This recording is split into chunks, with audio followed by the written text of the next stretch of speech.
और यूपी में कोई नहीं कर सकता, उसको मालूम है कोई करेगा उल्टा टांग देंगे उसको। गरीब कल्याण के जो कार्यक्रम किए हैं, इन सबको ध्यान में रखते हुए मैं विश्वास के साथ कह सकता हूं कि फिर से आएंगे तो तब जिस पाकिस्तान में मुंबई विस्फोट के अपराधी वे आतंकवादी छुपे हुए हो, उस पाकिस्तान में भी अब आतंकवादी सुरक्षित नहीं है। अब दुनिया भी इस बात को स्वीकार करने लग गई है।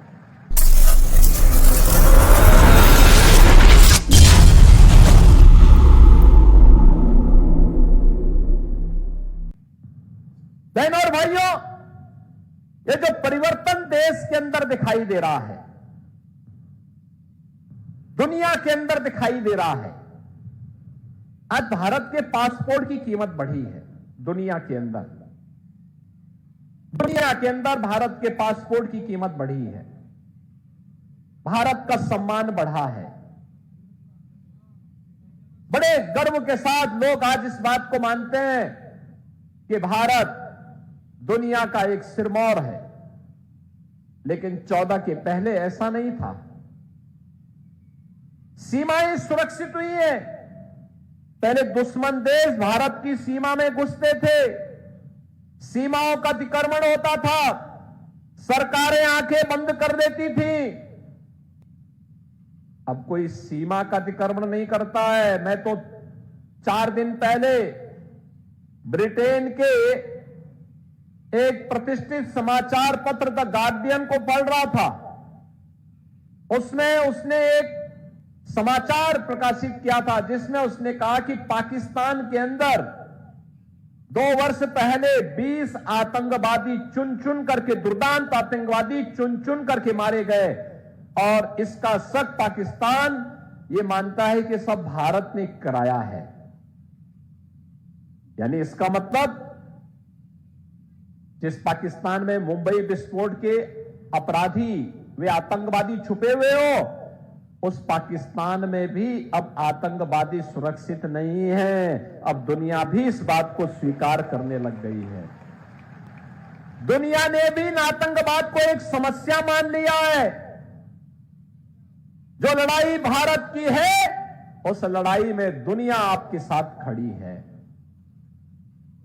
ये चीजें आज दिखती है कि किस ओर भारत ने जैसे जो किया, दुश्मन भी अब भारत की सीमाओं का अतिक्रमण भी नहीं कर सकता और देश के अंदर आतंकवादी गिरोह कोई आतंकी वारदात करने का दुस्साहस भी नहीं कर सकता। आप देख रहे होंगे ना कि कहीं कोई घटना, अगर स्थानीय स्तर पर कोई पटाखा विस्फोट हो जाए तो पाकिस्तान पहले सफाई देता कि नहीं हमारा हाथ नहीं है, बोलता है ना। और नहीं तो पहले पाकिस्तान सीना तान के बोलता था। आज उसको मालूम है अगर वो करेगा तो मोदी जी का नेतृत्व में जो सरकार है ना, ये पाकिस्तान के अंदर घुस करके ही उनका काम तमाम कर देगी।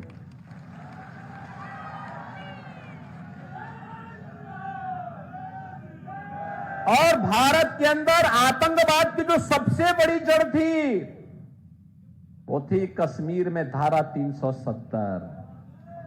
हम एक ही नारा लगाते थे ना, एक देश में 2 प्रधान, 2 विधान और 2 निशान नहीं चलेंगे, नहीं चलेंगे। जहां हुए बलिदान मुखर्जी वह कश्मीर हमारा है, यही तो नारा लगता था। और बहनों और भाइयों, जो काम 1952 से लेकर के 2014 तक नहीं हो पाया, वह काम मोदी जी ने एक झटके में 370 समाप्त करके आतंकवाद की ताबूत में अंतिम कील ठोकने का काम भी किया। क्या ये काम कोई और कर पाता? क्या धारा 370 कोई समाप्त कर पाता? 3 तलाक की कुप्रथा को कोई रोक पाता? और बाबा साहब भीमराव अंबेडकर जी के पंच तीर्थ का निर्माण कोई और कर पाता क्या?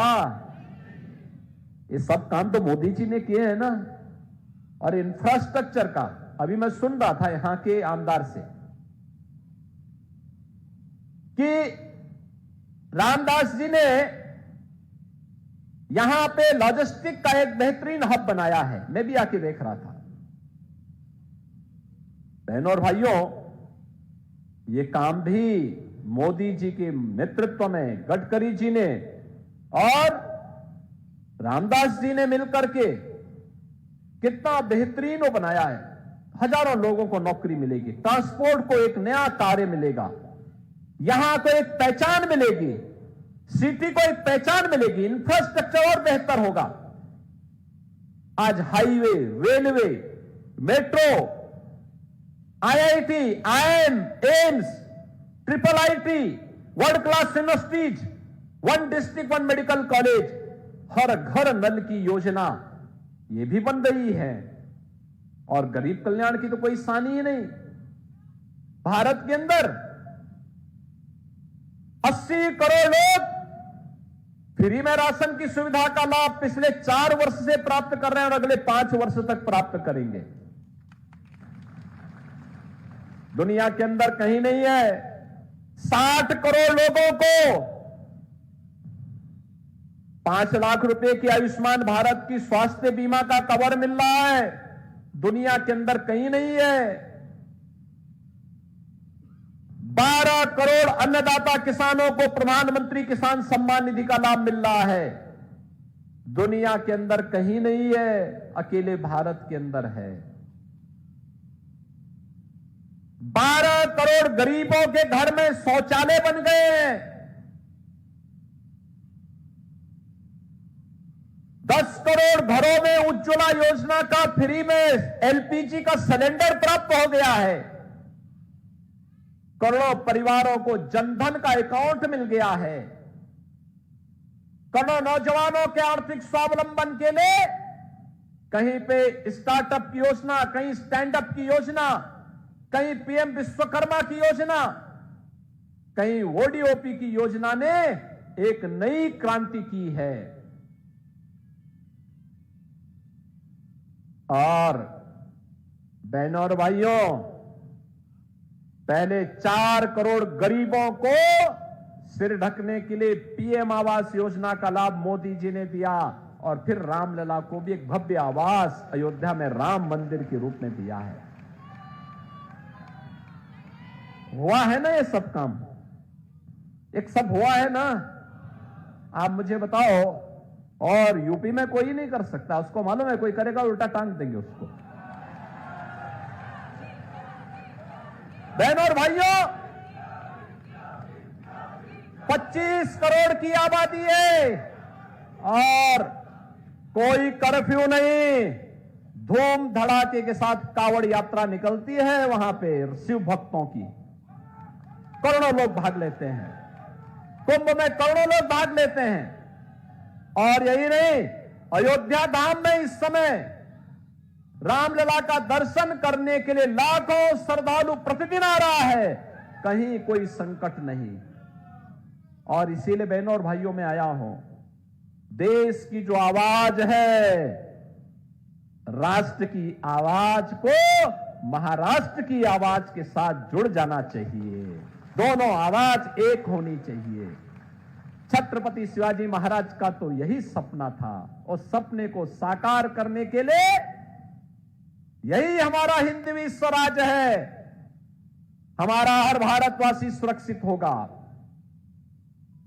हम सुरक्षित भी होंगे और समृद्धि की नई ऊंचाई को भी प्राप्त करेंगे। और उसी को प्राप्त करने के लिए आज 2024 एक अवसर फिर से हमारे पास आया है। देश की आवाज एक ही है। फिर एक बार मोदी सरकार, फिर एक बार मोदी सरकार। और अब की बार 400 पार।